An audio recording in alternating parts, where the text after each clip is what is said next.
अस्सलामुअलैकुम। कैसे हैं आप सब लोग? उम्मीद है आप सब खैरियत से होंगे। आज हम लोग स्टार्ट करेंगे फ़िज़िक्स के। हमने स्टार्ट किए हुए थे न्यूमेरिकल चैप्टर नंबर 2 के, वो हम 2.7 तक कर चुके थे। होपफुली आपको 2.7 तक न्यूमेरिकल समझ आ चुके होंगे, क्योंकि काफ़ी ज़्यादा शॉर्ट मेथड और इजी मेथड से हमने क्वेश्चन सॉल्व किए हैं। आज हम इंशाल्लाह इस वीडियो में कर लेंगे इस चैप्टर को कंप्लीट, मतलब 2.8, 2.9 और 2.10 जो न्यूमेरिकल्स रहते हैं हमारे पास, हम वो कंप्लीट कर लेंगे। तो चलें स्टार्ट करते हैं। हमारे पास क्या है, 2.8 न्यूमेरिकल हमें क्या कह रहा है, a cricket ball is hit vertically upward and return to ground 6 seconds later. Calculate maximum height reached by the ball. Maximum height हमने फाइंड करनी है and initial velocity of the ball, initial velocity हमने find करनी है।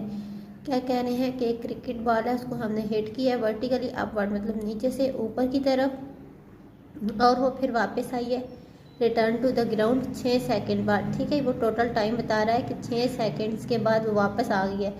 ऊपर जाने में भी और नीचे आने में भी टोटल टाइम उसे लगा है 6 सेकंड।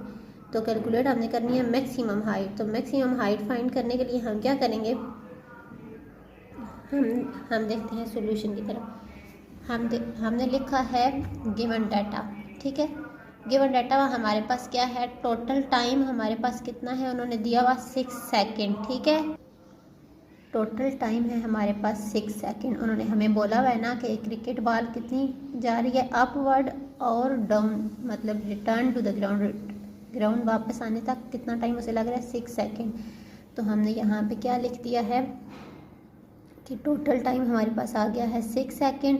अब इसमें से अपवर्ड टाइम हमने निकाल लिया 3 सेकंड, मतलब अगर टोटल टाइम 6 सेकंड है तो ऊपर जाते हुए बॉल को 3 सेकंड लगे होंगे और फिर वापस आते हुए, मतलब ये ग्राउंड यहाँ से बॉल अगर ऊपर की तरफ गई है यहाँ पे, तो यहाँ से यहाँ तक जाने में भी उसे 3 सेकंड्स लगे हैं और यहाँ से यहाँ वापस आने में भी उसे 3 सेकंड्स लगे हैं, तभी टोटल 6 सेकंड्स बनते हैं ना। फिर उसके बाद वो क्या कह रहे हैं, return to the ground 6 later, वो 6 सेकंड में वापस आ गई। उसके बाद क्या है, कैलकुलेट हमने मैक्सिमम हाइट करनी है। अब देखें, जब यहाँ से यहाँ पे वो बॉल गई है तो एक वक्त के लिए उसकी वेलोसिटी ज़ीरो हुई है ना, यहाँ पे फाइनल वेलोसिटी उसकी ज़ीरो हो गई है। ये उन्होंने गिवन नहीं लिखा हुआ, लेकिन हमने खुद लिखनी है ना, क्योंकि यहाँ से जब हम ग्राउंड से बॉल ऊपर की तरफ हमने अपवर्ड फेंकी है तो यहाँ पे एक स्टॉप पाएगा ना, या सीधी ऊपर ही ऊपर जाती जाएगी। एक स्टॉप ऐसा होगा ना ऊपर, जब हम गेंद को उछालेंगे तो भी एक स्टॉप पे वो रुक जाएगी, तो वहाँ पे उसकी वेलोसिटी क्या हो जाएगी, ज़ीरो। और सेकंड पार्ट हमें दिया हुआ है, इनिशियल वेलोसिटी हमने फाइंड करनी है। फाइनल वेलोसिटी हमारे पास 0 हो गई। अब एक्सेलरेशन हमारे पास क्या है, -10। ठीक है, -10 मीटर पर सेकंड स्क्वायर। ये मैंने आपको पिछले न्यूमेरिकल में बताया है। एक न्यूमेरिकल में वैल्यू यूज़ हुई थी जी की -10, तो मैंने आपको बताया था, आई थिंक सो 2.4 न्यूमेरिकल था, कि जब भी हमारे पास ग्रेविटेशनल एक्सेलरेशन होगा तो हम 10 के साथ माइनस का साइन यूज़ करेंगे। हमारे पास जी की वैल्यू होगी -10 मीटर पर सेकंड स्क्वायर। अब टू फाइंड में हमने क्या करना है, फाइंड जो हमने चीज़ें करनी थी, फर्स्ट स्टेप में हमने हाइट फाइंड करनी थी, सेकंड स्टेप में हमने क्या करना था, इनिशियल वेलोसिटी फाइंड करनी थी। पहले हम सेकंड वाला पार्ट कर लेते हैं जो लिखा हुआ है initial velocity of the ball, के बॉल की इनिशियल वेलोसिटी फाइंड करें। अब देखिए, v i equation of motion में से किस में आ रहा है।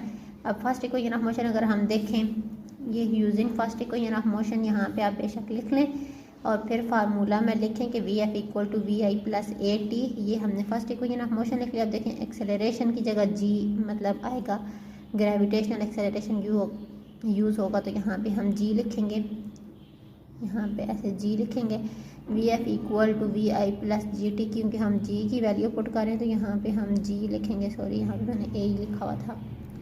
तो अब हमें इनिशियल वेलोसिटी चाहिए, तो वी एफ ये जी टी हम इधर ले आएंगे, माइनस हो जाएगा, इक्वल टू वी आई आ गया।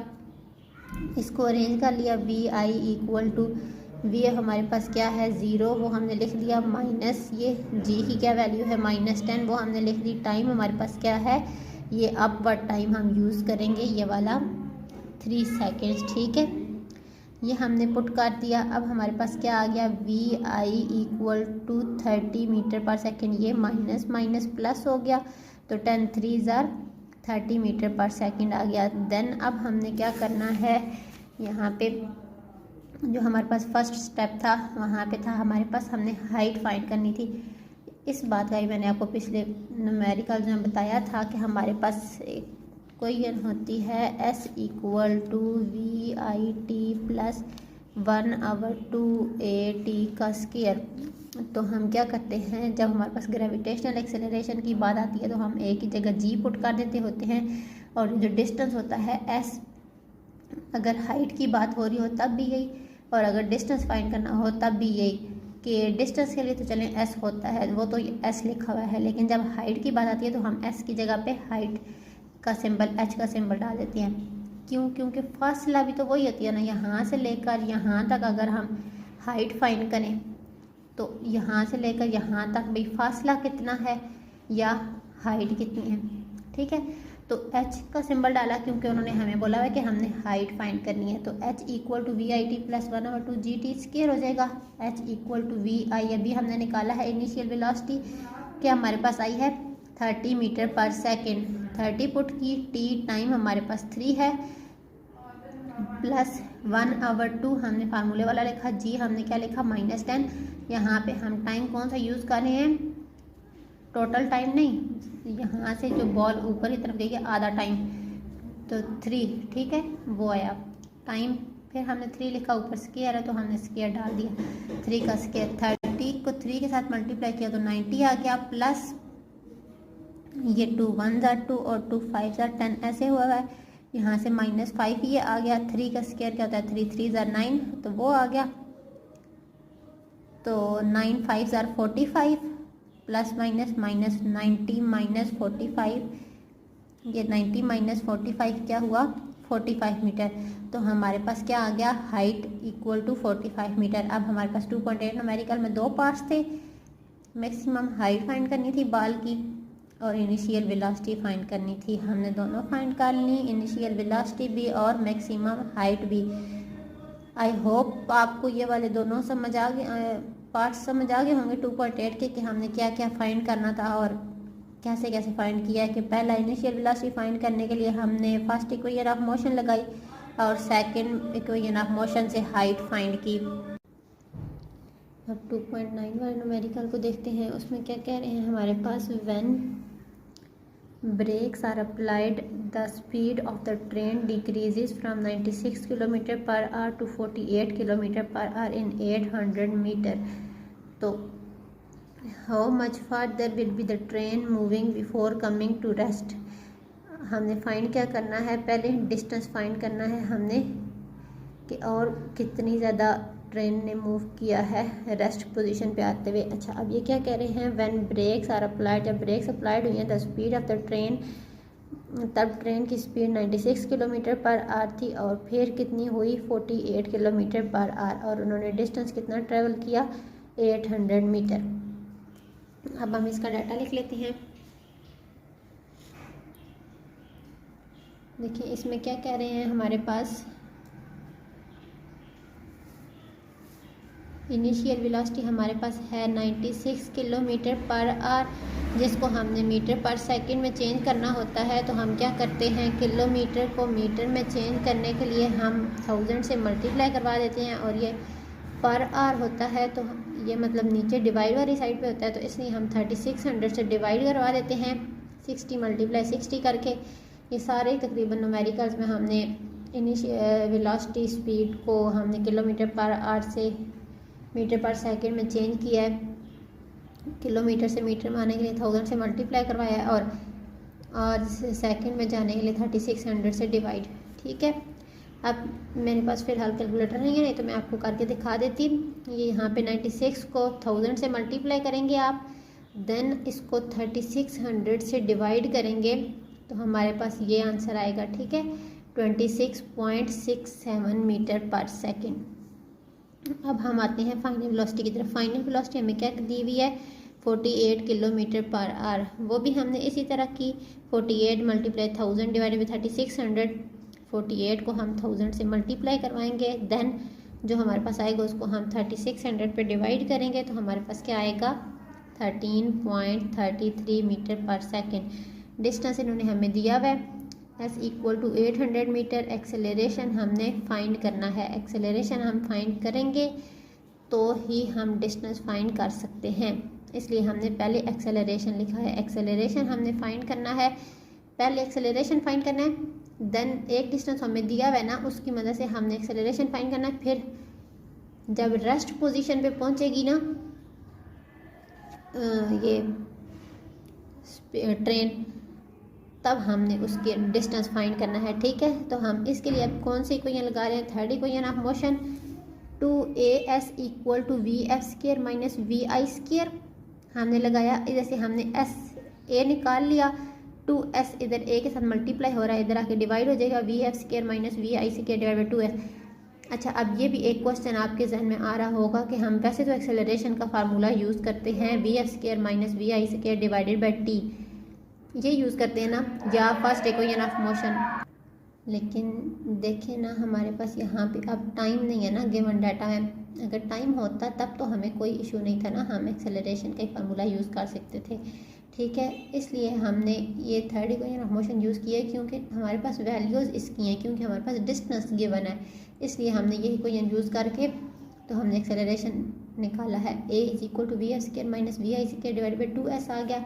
अब वी एफ की जगह हम क्या लिखेंगे, फाइनल वेलोसिटी की जगह 13.33, ठीक है। ऊपर स्क्वायर है तो हमने स्क्वायर डाल दिया, देन हमने क्या किया, दरम्यान में माइनस डाल के वी आई स्क्वायर की वैल्यू डाल दी, वो हमारे पास आई थी 26.67, उसका स्क्वायर हमने डाल दिया, डिवाइडेड बाई 2 लिख के। एस डिस्टेंस हमें इन्होंने 800 मीटर दिया हुआ है, वो हमने लिख दिया ये 800 मीटर। 800 को 2 से मल्टीप्लाई करवाया तो 1600 आ गया, इसका स्केयर लिया हमने तो 177.7 आ गया, माइनस 26.67 का हमने स्केयर लिया तो हमारे पास आ गया 711। देन हमने क्या किया, इसमें से इसको माइनस किया तो हमारे पास आंसर आया -533.6 डिवाइडेड बाई 16। इसको इस पे हमने डिवाइड किया तो हमारे पास एक्सेलरेशन की वैल्यू क्या आई, -0.33 मीटर पर सेकेंड स्क्वायर, ठीक। अब हमने क्या करना है, अब हमने फाइंड करना है डिस्टेंस, जो वो ये बोल रहे हैं how much farther will be the train. ये हम ज़रा स्टेटमेंट की तरफ आते हैं कि देखिए ये क्या कह रहे हैं हमें, how much farther will be the train move before coming to rest, ठीक है। अब हमने देखिए ना अगली फाइंड करना है, डिस्टेंस फाइंड करना है जब वो रेस्ट पोजीशन पे पहुंच रही है ट्रेन, ठीक है। How much farther will be the train move before coming to rest.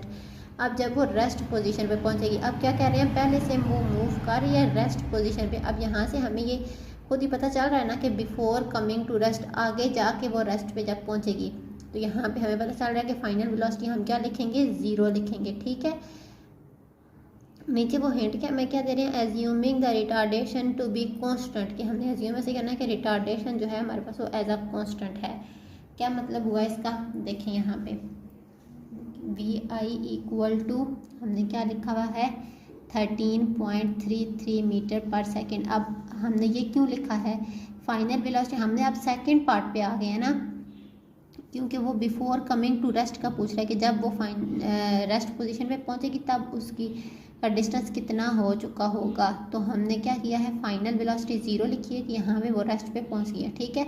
Initial velocity हमने कौन सी ली है, जो हमने ऊपर ली थी फाइनल वेलोसिटी, ये ठीक है। फाइनल वेलोसिटी हमारे पास क्या आई थी 13.33 मीटर पर सेकेंड, वो हमने लिखी। इनिशियल वेलोसिटी हमने ये लिखी है, फाइनल वेलोसिटी हमारे पास 0 है। एक्सेलरेशन हम निकाल चुके हैं, वो हमारे पास आया है -0.33 मीटर पर सेकेंड स्क्वायर। ये वाली उठा के वैल्यू पुट कर दी। अब हमने डिस्टेंस फाइंड करना है तो s इक्वल टू फाइंड करना है। उसके लिए हमने क्या किया है, देखें थर्ड इक्वेशन ऑफ मोशन लगाई है 2as equal to v f square minus v i square, ठीक है। 2 अब एक्सेलरेशन हमने फाइंड करके रखा हुआ है, वो हमने पुट कर दिया -0.33। डिस्टेंस हमने फाइंड करना है तो s इसी तरह आ गया equal to v f square, हमने क्या बोला हुआ है फाइनल वेलोसिटी हमारे पास 0 है तो वो हमने 0 लिख दिया, माइनस इनिशियल वेलोसिटी हमने क्या यूज़ किया 13.33। डिस्टेंस फाइंड करने के लिए हमने ये वाली वेलोसिटी यूज़ किया है। अब क्या हो गया, s इक्वल टू जब 2 को हम 0.33 के साथ मल्टीप्लाई करवाएंगे तो हमारे पास क्या आएगा 0.666। तो ये जो माइनस है वो इसी तरह साथ माइनस आ गया। 13.33 का स्क्वायर लें तो हमारे पास क्या आता है 177.68। ये माइनस जो बाहर है वो माइनस माइनस कट गए और इसको जब हम इस पे डिवाइड करवाएंगे तो हमारे पास आंसर आएगा 266.8 मीटर।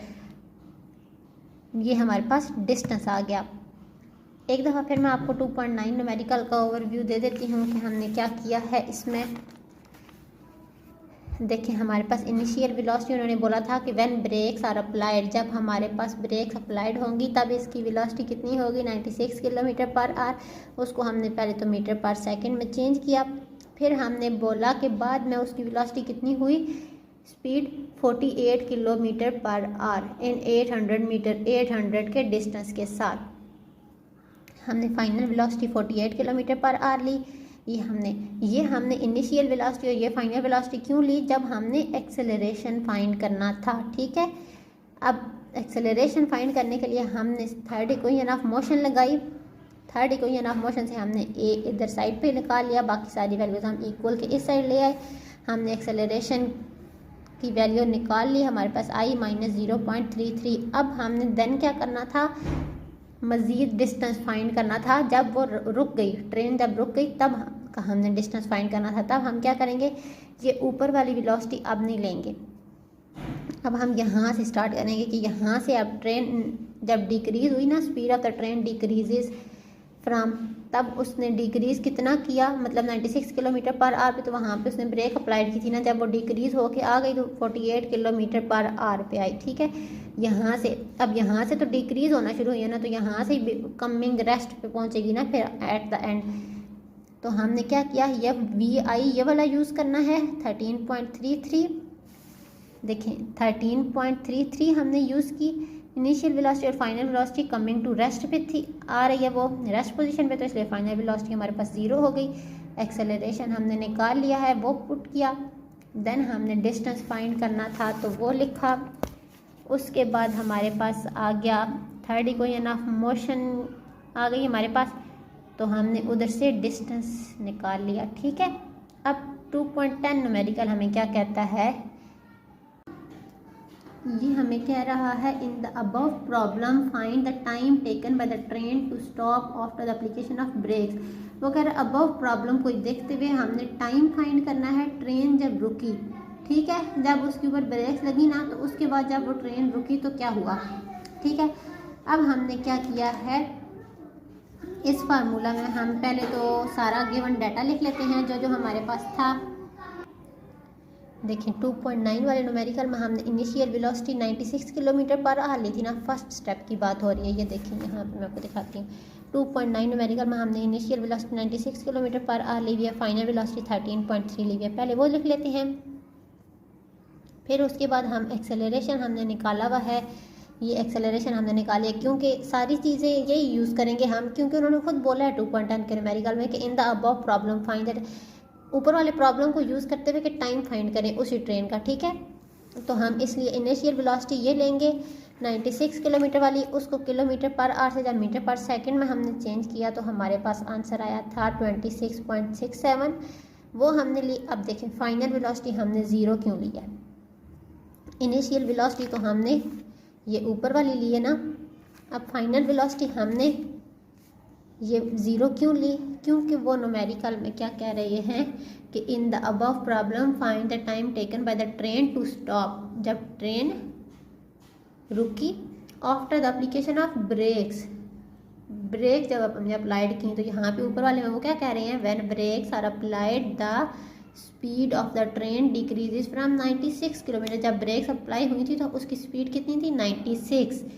ठीक है, इसलिए इनिशियल वेलोसिटी हमने ये ली और देन उन्होंने वहाँ से ही ना डायरेक्ट बोल दिया कि जब ट्रेन रुकी, ठीक है, तो वहाँ पे फाइनल वेलोसिटी क्या थी 0 हो जाती है। जब ट्रेन रुक गई है तो हमारे पास फाइनल वेलोसिटी 0 हो गई। उन्होंने कोई दरम्यान में नहीं बोला हुआ कि ट्रेन जब डिक्रीज़ हुई है तो वो उसने 48 के स्पीड उसकी ट्रेन की डिक्रीज़ हमने हुई की है तो 48 किलोमीटर पर आवर स्पीड हो गई थी उसकी, तो वो उन्होंने इस नीचे वाले न्यूमेरिकल में नहीं बोला। उन्होंने डायरेक्ट ये बोला कि जब ब्रेक अप्लाइड हुई थी वो वाली वेलोसिटी लें, और देन जब स्टॉप हो गई थी ट्रेन, ठीक है। तो हमारे पास जब ब्रेक अप्लाइड हुई थी तो हमारे पास वेलोसिटी ये थी, फाइनल वेलोसिटी हमने ज़ीरो ले ली। एक्सेलरेशन हमने निकाला हुआ है, एक्सेलरेशन क्या था हमारे पास -0.33 मीटर पर सेकेंड स्क्वायर। हमने फाइंड क्या करना था, टाइम टी। तो हमने फर्स्ट इक्वेशन ऑफ मोशन लगाई, v f minus v i equal to a t. तो इस तरह से हमने टी अलग कर लिया। क्या किया, वी एफ माइनस वी आई, ए इसके साथ मल्टीप्लाई हो रहा था, इधर आके डिवाइड हमने करवा दिया, इक्वल टू टी आ गया। T equal to v f zero है, हमने ज़ीरो पुट किया, minus v i initial velocity हमारे पास 26.67 है, वो पुट की, डिवाइडेड बाय एक्सेलरेशन हमारे पास है -0.33। अब ये माइनस और ये माइनस तो कट हो जाएंगे, तो 26.67 को जब हम डिवाइड करवाएंगे 0.33 पे तो हमारे पास आंसर आ जाएगा 80 सेकेंड। हमारे पास टाइम भी निकल आया। आई होप ये 2.9 और 2.10 वाला न्यूमेरिकल आपको समझ आ गया होगा। बस थोड़ा सा वेलोसिटी का चेंज करना था, स्पीड का। अगर कोई कन्फ्यूजन है आपको इसमें तो आप मुझसे पूछ सकते हैं। चलिए मैं आपको एक दफ़ा और बताती हूँ कि इसमें हमने क्या किया है कि इनिशियल वेलोसिटी 2.9 वाले न्यूमेरिकल में जो थी हमने 2.10 के न्यूमेरिकल में वो यूज़ की है, और फाइनल वेलोसिटी जब ट्रेन रुक गई, क्योंकि स्टेटमेंट को हमने फॉलो करना है ना, 2.10 की स्टेटमेंट में वो हमें कह रहे हैं कि जब application after the application of brakes, जब ब्रेक्स हमने अप्लाइड की थी ट्रेन पे तब उसकी स्पीड जितनी थी वो लिखें, और जब ट्रेन रुक गई तो ओबियसली ट्रेन तो रुक गई तो तब तो उसकी वेलोसिटी ज़ीरो होनी थी, वो तो हमने ज़ीरो लिख दी। तो इनिशियल वेलोसिटी हमने कौन सी लिखी, 26.67, 96 वाली, ठीक है। एक्सेलरेशन हमने निकाल लिया था पिछले न्यूमेरिकल में 2.9 वाले में, वो हमने पुट कर दिया, और यहाँ से हमने फर्स्ट इक्वेशन ऑफ मोशन लगा के टाइम निकाल लिया, ठीक है। होप सो आपको अब समझ आ गई होगी। आज हमारे पास सेकंड चैप्टर के न्यूमेरिकल ख़त्म हो गए हैं।